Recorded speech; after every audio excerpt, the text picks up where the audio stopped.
자, 이제 부동산 실권리자 명의 등기하는 법률 일명 이걸 우리가 명의신탁이라고 합니다. 자, 명의신탁. 그러니까 각각 한 문제씩 나온다고 생각하시면 돼요. 가당의 담보법 한 문제 출제가 되고, 그리고 부동산 실권리자 명의 등기하는 법률 명의신탁도 한 문제. 그런데 여기는 우리 민법에서도 한 문제가 출제가 되고요. 그리고 그 2차 과목에 중개사법이 있거든요. 거기서도 한 문제 나옵니다. 그 개념이 같습니다. 그럼 뭐야 그랬더니 이거 해본 분들도 계실 것 같은데요. 그러니까 저도 예전에 이런 경우가 있었습니다. 일산에 전세를 살려고 하는데 계약을 하러 갔거든요. 갔는데 연세가 좀 지극하게 드신 분이 오셨어요. 근데 이제 등기부를 떼볼 거 아닙니까? 근데 갑구에 봤더니 소유자가 거기에 이제 주인번호 앞부분이 나오잖아요. 그런데 저보다 한참 어린 사람이 소유자로 돼 있어요. 근데 연세가 더 지긋하게 계신 분이 계신 거예요. 그러다가 이게 안 맞네요. 그랬더니 뭐라고 그랬냐면, 우리 아들 이랬단 말이에요. 그러니까 내 건데 명의만 아들 앞으로 해놓은 거예요. 실제로 이렇게들 하십니다. 그래서 제가 그 집에 전세 계약을 했거든요. 그러니까 이겁니다, 이거. 그러니까 명의 신탁이니까 말 그대로 명의만 신탁 믿고 맡긴 거다. 그러니까 실질적인 소유자는 누구냐면 갑인데, 자, 을 앞으로 이렇게 등기만 해놨다. 이게 수탁자 앞으로 등기만 해놨다. 이 소리입니다. 이게 지금 이 말이. 그러면 자, 실제 소유자는 갑인데 등기는 을 앞으로 되어 있는 거예요. 왜 합니까?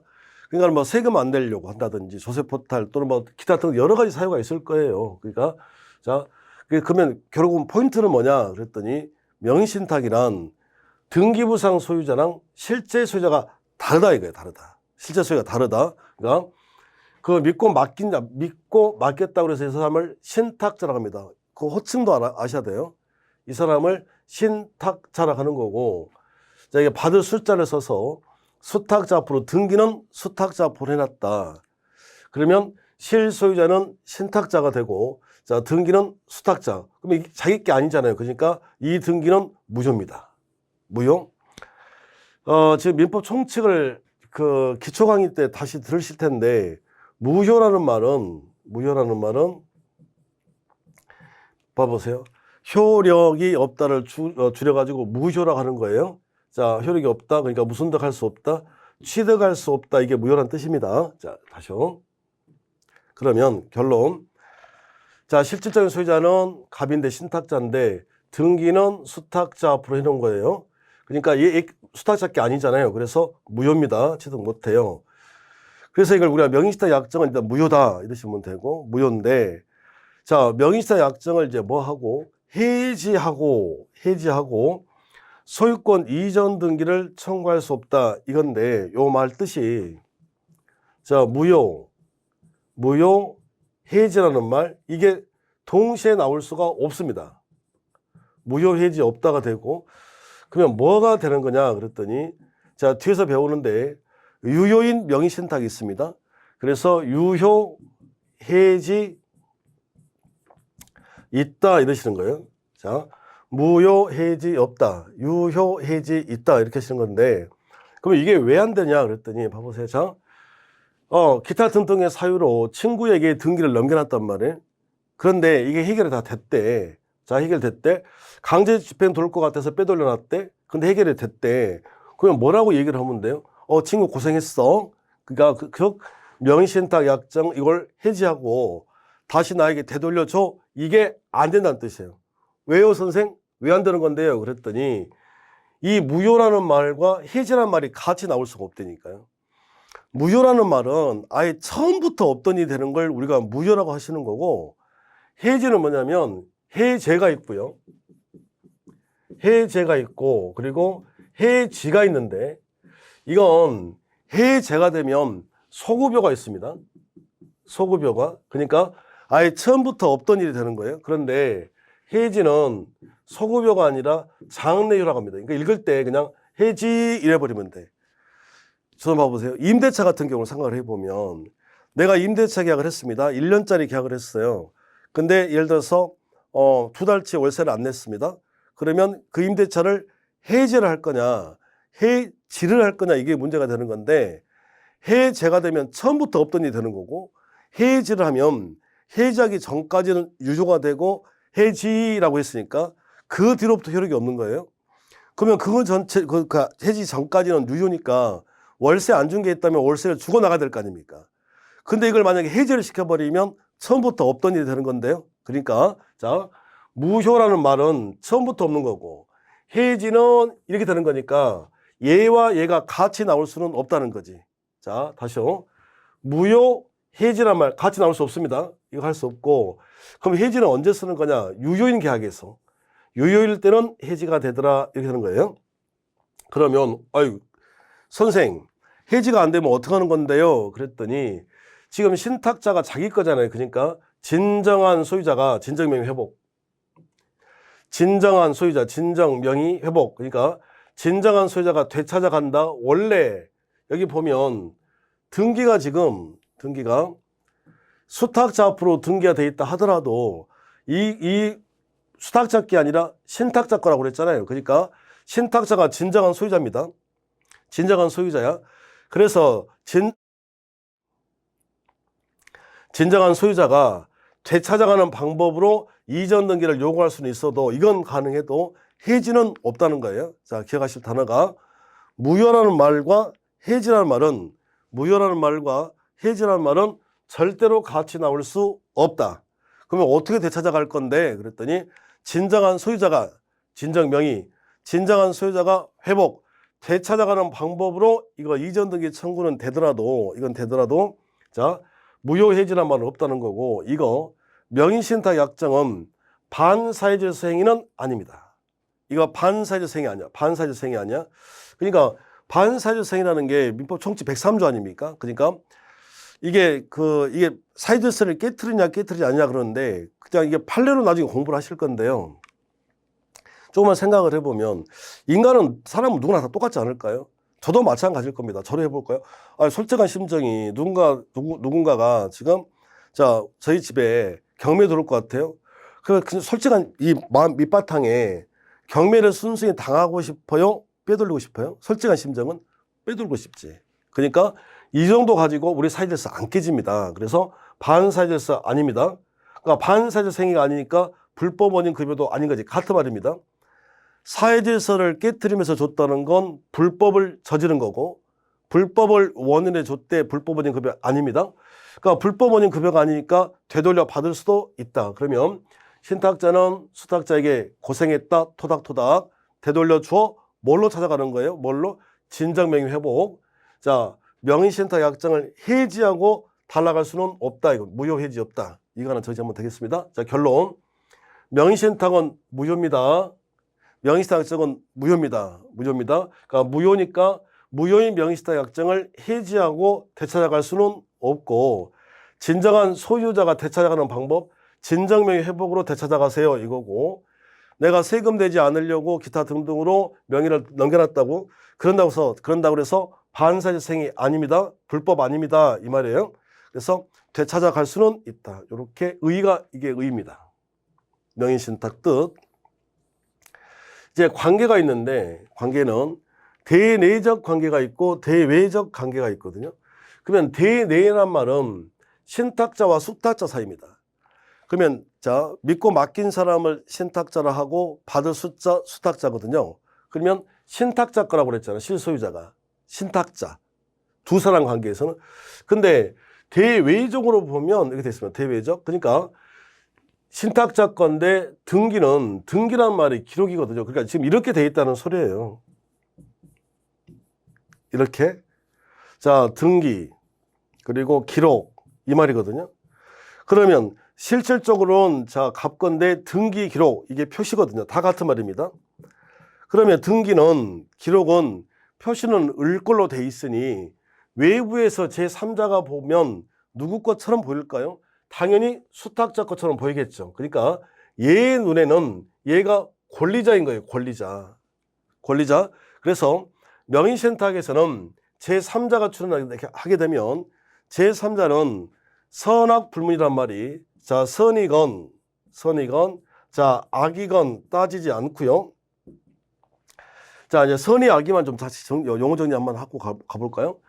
선이라는 말은 우리 일상에서 보면 선의는 이게 좋은 겁니다. 좋은 뜻이잖아요. 좋은 뜻. 악의는 뭐 악의가 있는 것 같아. 나쁜 의도 이거잖아요. 그러니까 이게 보면 그 가끔 이렇게 어떤 뭐 토론 프로그램 방송에서 보면 막 변호사들이 나와가지고 막 토론하는 경우도 있잖아요. 그러면 변호사들도 이렇게 얘기를 하는 거예요. 아, 그거 악의로 하는 거 아니잖아요. 그때 그 악의는 나쁜 뜻인 거예요. 나쁜 의도로 한 거 아니잖아요. 선의로 한 겁니다. 좋은 의도로 이런 뜻이거든요. 일상에서는. 그런데 민법은 안 그래요. 민법에서는 법률 용어는 선이란 말은 모른다예요. 모른다. 악의는 안다 이렇습니다. 이거 지금 정리를 해놓아야 됩니다. 정리를. 자, 다시요. 모른다 선 그래야 돼요. 어떤 사정을 우리가 모른다를 앞으로 부를 때 법률용어로 선이라고 부를 거고, 어떤 사정을 안다 악 그렇습니다. 좋다 나쁘다 하시면 안 돼요. 자, 선의는 모른다 선이고 악의는 안다 악 그러거든요. 그러면 제3자가 선이냐 악이냐를 불문하고 제3자가 보이면 무조건 취득. 그러니까 선이라고 해볼까요? 누구 겁니까? 얘 거잖아요. 신탁자 거. 등기만 수탁자 앞으로 되는 거지. 그러니까 갑과 을이 명의신탁했다는 사실을 병이 모르고 했다고요. 매매를. 다시 보면 알고 했대. 명의신탁 약정이 있다는 사실을 얘가 알고 했다 하더라도 이거 하면 안 되잖아 이거. 그러니까 자 무조건 제3자는 무조건 취득. 그러면 앞으로 명의신탁 문제를 풀 때 제3자란 말이 딱 뜨잖아요. 그러면 얘는 그 명의신탁 약정이 됐다는 사실을 알았건 몰랐건, 모른다를 뭐라고 하죠? 선의, 안다 악, 선이건 악이건 알았건 몰랐건 따지지 않고 무조건 취득 이러면 됩니다. 다시요. 내부적으로는 당연히 신탁자 겁니다. 근데 대외적 관계에서는 수탁자를 소유자로 보니까 제3자가 출연하면 선의, 악이 불문하고 무조건 취득이 되시겠어요? 이제 종류가 있는데 종류. 자, 일반형입니다. 일반형 이렇게. 자, 갑과 을이 둘이 이렇게 매매를 했어요. 자, 매매를 했다. 자, 이게 사례 어쨌든 여기는 종류는 일반형, 중간생략형, 계약형 세 가지로 나눠질 텐데 나온다면 사례 문제로 나올 거예요. 그래서 자, 둘이 매매를 했다. 그리고 나서 이제 신탁자가 다시 을과 병이 명의신탁한 거예요. 일반형. 그래서 등기를 누가 앞으로? 수탁자 앞으로 했다. 이거죠. 일반적인 명의신탁. 이걸 양자간의 명의신탁이라고 합니다. 양자간의 명의신탁. 자, 두 번째. 그건 의의니까 그대로 가시면 될 것 같고, 이제 중간생략형인데, 명의신탁의 이 문제는 이게, 중간생략형이냐, 아니면 계약형이냐, 이것만 딱 구분을 해 주시면 돼요. 그러면, 자, 중간생략형인데, 제가 그림을 다시 그려볼까요?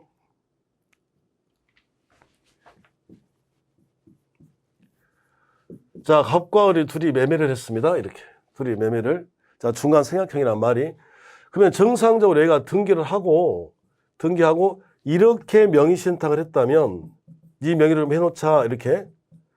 이건 일반형이거든요. 그런데 중간생략형이라고 그랬으니까 얘 앞으로 등기를 하지 않고 자, 이 사람은 매도인이 되는 거고요. 매도인. 자, 얘는 신탁자가 되는 거고요. 신탁자. 얘는 수탁자 이렇습니다. 그러니까 지문으로 기억을 해내셔야 되는데 자, 신탁자가 매도인에게 부탁하여 이렇습니다. 부탁을 해. 이 말이 다 들어와요. 시험지에. 부탁. 그러니까 신탁자가 매도인과 직접 매매 계약을 하고 신탁자가 매도인에게 부탁을 해서 등기는 수탁자 앞으로 해놨다 이거예요. 이렇게. 그러면 이렇게 자, 등기가 갑에서 자, 누가 앞으로? 수탁자 앞으로 직접 이렇게 넘어왔다니까요. 그러니까 신탁자 앞으로 등기를 하지 않는 거죠. 이걸 중간생략형이라고 합니다. 이걸 중간생략형이라고 그래. 그러면 일단 명의신탁 약정은 이거 무효라고 그랬으니까요. 이건 무효입니다. 이건 무효야. 그러면 명의상정은 무효입니다. 그러면 이 등기가 얘 앞으로 된 이 등기가 무효라는 뜻이거든요. 무효. 그러면 이제 중간생략형. 자, 명의상정은 무효야. 그래서 여전히 소유자는 매도인입니다. 여전히 소유자는 매도인. 자, 하나가 어떤 문제가 있을 수 있냐면 이 상태에서 만에 하나요. 수탁자가 자, 정하고 이렇게 매매를 합니다. 그럼 방금 제가 설명을 해드렸는데 명의신탁에서는 제3자가 출연하게 되면 제3자 이자는 자, 이 명의신탁 약정이 되어 있다를 몰랐다 선의, 알았다 악의를 불문하고 취득이잖아요. 그러니까 신탁자 입장에서는 친구 수탁자를 믿고 지금 얘 앞으로 등기를 해놓으려고 하는데 얘가 지금 배신할 것 같아요. 고양이한테 생선을 맡기는 꼴이지 지금. 그러니까 얘가 배신할 것 같아요. 그럼 어떡합니까? 이렇게 매매되는 순간에 홀라당 넘어가 버리는데 그러면 이걸 못하게 막아야 되지 않겠습니까? 그럼 어떻게 하면 될까? 이걸 못하게 하려면 못하게 할 거야. 자, 이걸 못하게 하려면 지금 등기가 지금 누구 앞으로 돼 있나요? 이런 상태가 되면 지금 등기가 지금 수탁자 앞으로 돼 있기 때문에 수탁자 앞으로 이 등기가 이렇게 돼 있기 때문에 거래가 될 수 있는 거 아닙니까? 그러면 자, 등기가 뭐니까 빨리 등기를 뭐 하면 되는데 말소를 하시면 됩니다. 말소. 자, 이제 여기서부터가 이제 본격적인 정리인데 첫 번째 이 등기를 예명의 등기만 주면 되는 거 아닙니까? 그런데 등기는 매도인이 넘겨준 거지 신탁자가 얘한테 등기를 넘겨준 적은 없잖아요. 그러니까 그러면 이 등기가 지금 무효라 그랬으니까 이 실제 소유자는 여전히 매도인이 되는 거고 이 등기 말소 청구는 매도인이 하시면 됩니다. 등기 말소 청구는 자, 매도인이 이게 직접 하시면 된다. 근데 매도인이 안 해버려. 그리고 얘가 팔아버려. 제3자가 나타났어. 그러면 신탁자는 손해잖아요. 그래서 이런 경우 신탁자는 자, 매도인을 대위해서 대위라는 말은 대신입니다. 대위라는 말은 대신. 그러니까 뜻이 용어 정리 하나만 더 하면 해야 되는데 안 하고 있다. 해야 되는데 안 하고 있으니까 내가 대신할 거야. 그러니까 원칙은 매도인이 해야 되는데 매도인이 하지 않아요. 매도인이 안 한다. 그러니까 신탁자가 매도인을 뭐해서 대위해서 말소를 청구할 수는 있어도 대위해서 말소를 청구할 수 있어도 자, 직접 청구할 수 있다 없다. 이게 다시 문제죠. 직접 청구는 안 되더라 이거. 등기는 매도인이 넘겨준 거지 신탁자가 넘겨준 게 아니잖아요. 이게 중간성약형의 내용이 되겠습니다. 자, 다시 볼까요? 자, 중간성약형. 자, 신탁자가 매도인하고 매매를 했습니다. 그런데 자기 앞으로 뭐 하지 않고 등기하지 않고 등기는 누구 앞으로? 수탁자 앞으로 이렇게 직접 등기가 넘어갔더라 이거예요. 그래서 자, 이게 중간성약형인지 이제 계약형인지를 구분해야 되는데 포인트는 신탁자가 매도인에게 부탁하여 이걸 기억하셔야 돼요. 부탁해서 수탁자 앞으로 등기를 했다 이거죠. 그러면 일단 명의신탁 약정은 뭡니까? 무효입니다. 명의신탁 약정은 무효라 그랬으니까 소유권은 여전히 매도인에게 있다. 맞고요. 그러면 등기가 무효니까 이 등기를 말소를 해야 되지 않겠습니까? 자, 말소를. 그래서 자, 주어 매도인은 수탁자에게 등기 말소를 청구할 수 있다. 그러면 자, 매도인이 하는 거지. 그러면 신탁자는 여기죠. 신탁자는 직접 된다 안 된다? 안 됩니다. 직접은 안 되고 자, 먼리에서 대위해서만 가능한 거예요. 그러니까 중간성약형의 시험 문제는 이 지문만 나옵니다.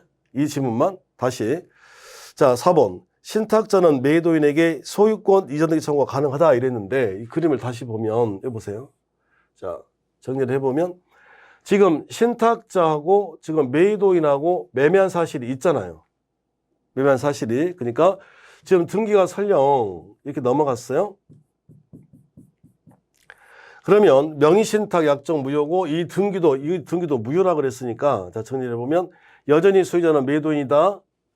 이 등기는 무효다. 그럼 이제 말소를 할 거야. 그러면 누가 하는 거죠? 매도인이 넘겨준 거니까 매도인이 말소를 청구하면 되고 매도인이 하지 않으면 신탁자는 매도인을 뭐해서 대신해서 할 수는 있어도 직접 할 수는 없고 그래서 말소가 됐다면 자, 신탁자는 매도인과 매매한 사실이 있지 않습니까? 그래서 이한테 이전 등기를 요구하시면 된다. 이 지문밖에 없는 거예요. 그러니까 사례 문제가 나와도 이것만 하면 돼. 이것만, 이 지문만, 4개만.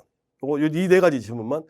그런데 문제는 이 중간 생략형만 있으면 금방 푸실 거예요. 그런데 계약형하고 헷갈립니다. 그러니까 이게 중간 생략형인지 바로 할 텐데 계약형 이것만 구분하시면 돼요. 이 2가지만 구분해 달라.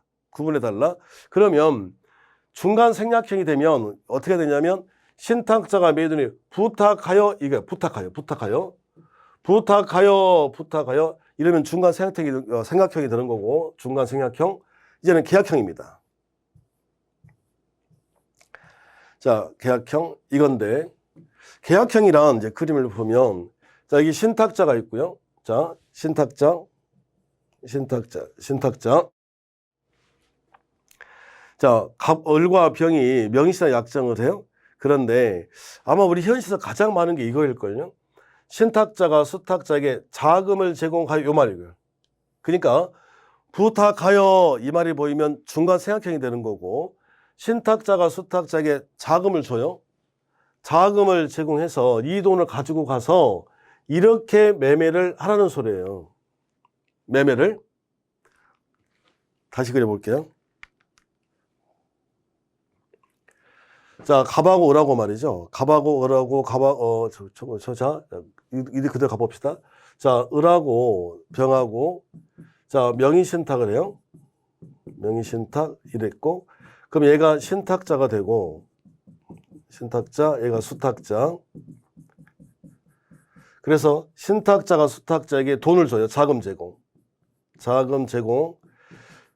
돈을 줄 테니 그 돈을 가지고 가서 갑의 부동산을 가서 매매를 하라, 이거예요, 이걸 계약형이라고 합니다. 그러니까 중간 생략형은 신탁자가 직접 매도인과 매매하는 거고요.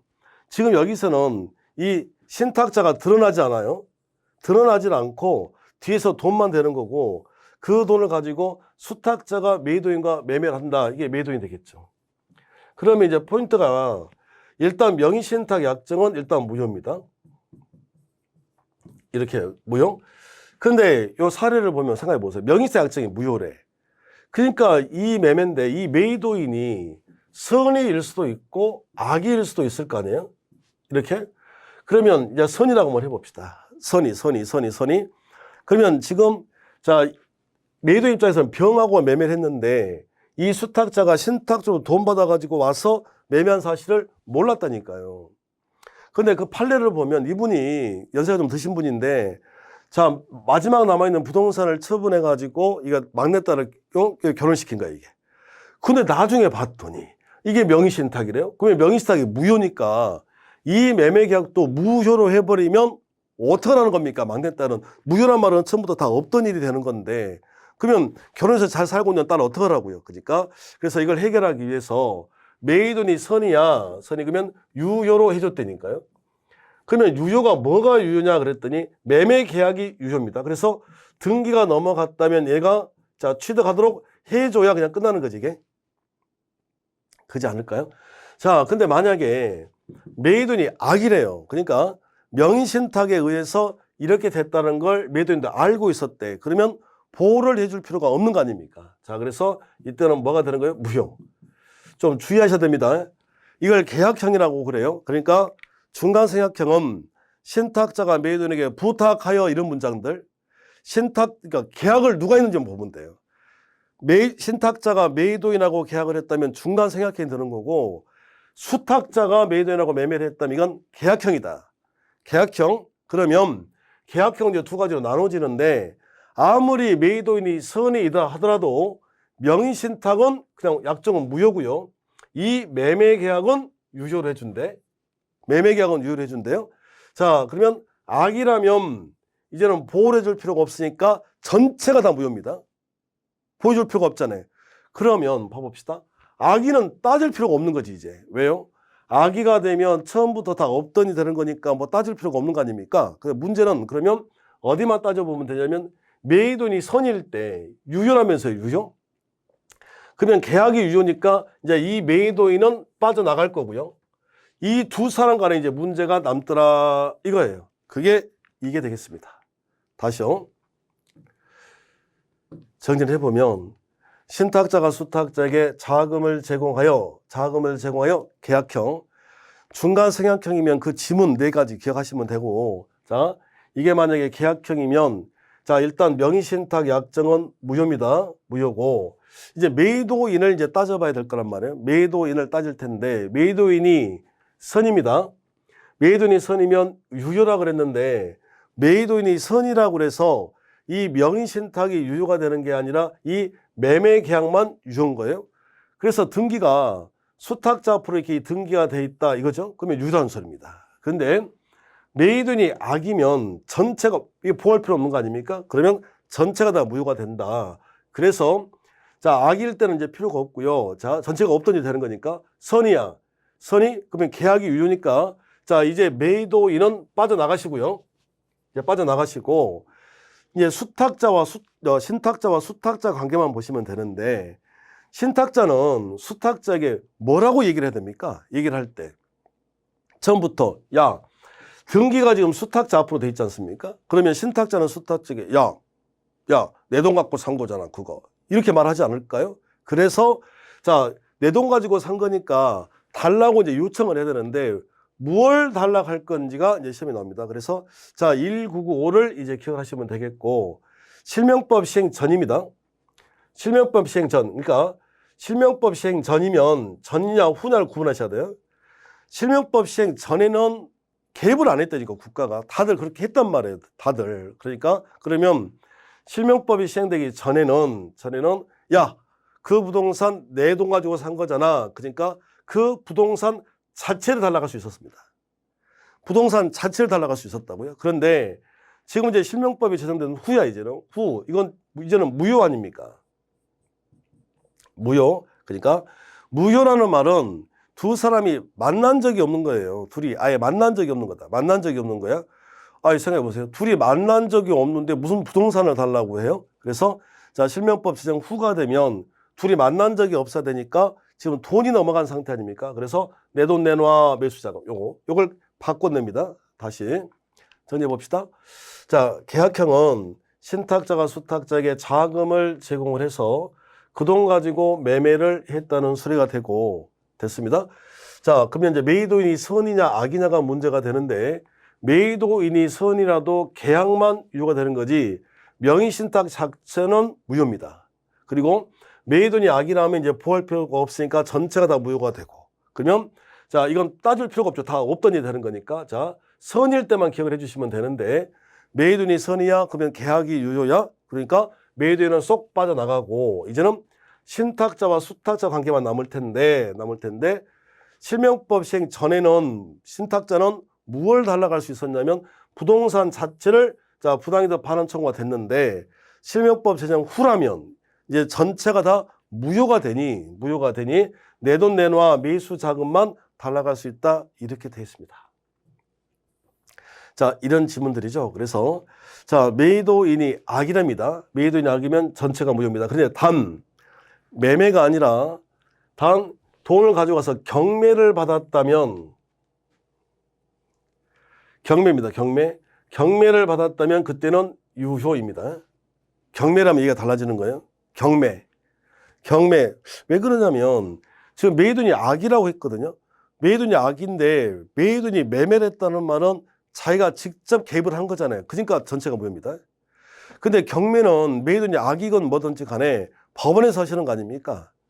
그렇죠? 그러니까 자, 메이도인이 악이야 근데 경매야 그러면 유효가 되시는 거고 자, 2번 메이도인이 선이래요. 선이. 그래도 아무리 계약형에서 메이도인이 선이라고 하더라도 명의신탁 약정은 무효입니다. 단지 계약이 유효한 소리예요. 계약이 유효. 그래서 실명법 시행 전입니다. 실명법 시행 전이면 자, 뭘 달라고 하고요? 부동산 자체를 달라고 할 수 있었고 실명법 제정 후에는 이제 무효가 됐으니까 둘이 만난 적이 없는 거 아닙니까? 그래서 무슨 자금? 매수 자금을 달라고 하면 된다. 그래서 가장 이제 대표적인 문제가 여기는 다른 거 없고요. 중간 생략형하고 계약형만 구분하시면 돼요. 첫 번째 해야 될 작업이 이거 봅시다. 자, 중간 생략형이야. 그럼 어떻게 할래? 그랬더니 중간 생략형은 신탁자하고 메이도인하고 직접 매매를 하고 자기 앞으로 등기하지 않았다. 그러니까 신탁자가 메이도인에게 부탁하여 이렇게 되면 중간 생략형입니다. 기억하고 계셔야 돼요. 이건 중간 생략형이다. 그러면 이게 등기가 무효니까 여전히 소유자는 메이도인이다. 이거 말소도 메이도인이 한다. 근데 얘가 안 하면 신탁자는 메이도인을 대위해서 할 수는 있지. 자, 직접 할 수는 없다. 이런 거고요. 그리고 얘께 말소가 됐다면 둘이 매매한 사실이 있으니까 이전 등기 청구가 된다. 중간생각형 이거고요. 근데 이제 계약형은 그게 아니라 계약형은 자 누가 신탁자가 수탁자에게 자금을 제공해서 가서 매매하라 약정에 의해서 명의신탁 약정에 의해서 그러면 자 명의신탁 자체는 이게 무효가 되고요. 자금을 제공해서 이렇게 했다. 자 그런데 만약에 매도인이 선이면 계약만 유효입니다. 명의신탁은 계속 무효가 되는 거고 악이면 전체가 다 무효가 된다. 단 매도인이 악이더라도 이 매매가 아니라 경매라면 다시 유효입니다. 이렇게. 그리고 포인트는 실명법 시행 전이래요. 그러면 자, 그거 내 돈 가지고 산 거잖아. 그래서 부동산 자체를 달라갈 수 있었고 실명법 시행 후 199 그때는 야, 내 돈 내놔라고 매수 자금만 이렇게 요구할 수 있다. 요렇게 일단 구분을 해 주시면 됩니다. 그래서 가장 일반적인 문제는 중간 생각형이냐 계약형이냐를 먼저 구분하시는 거예요. 자, 이렇게 종료까지 했고요. 자, 그리고 이제 사업원에 보면 적용 배제가 있고 특례가 있는데 적용 배제와 특례부터 10분 쉬었다 하도록 하겠습니다.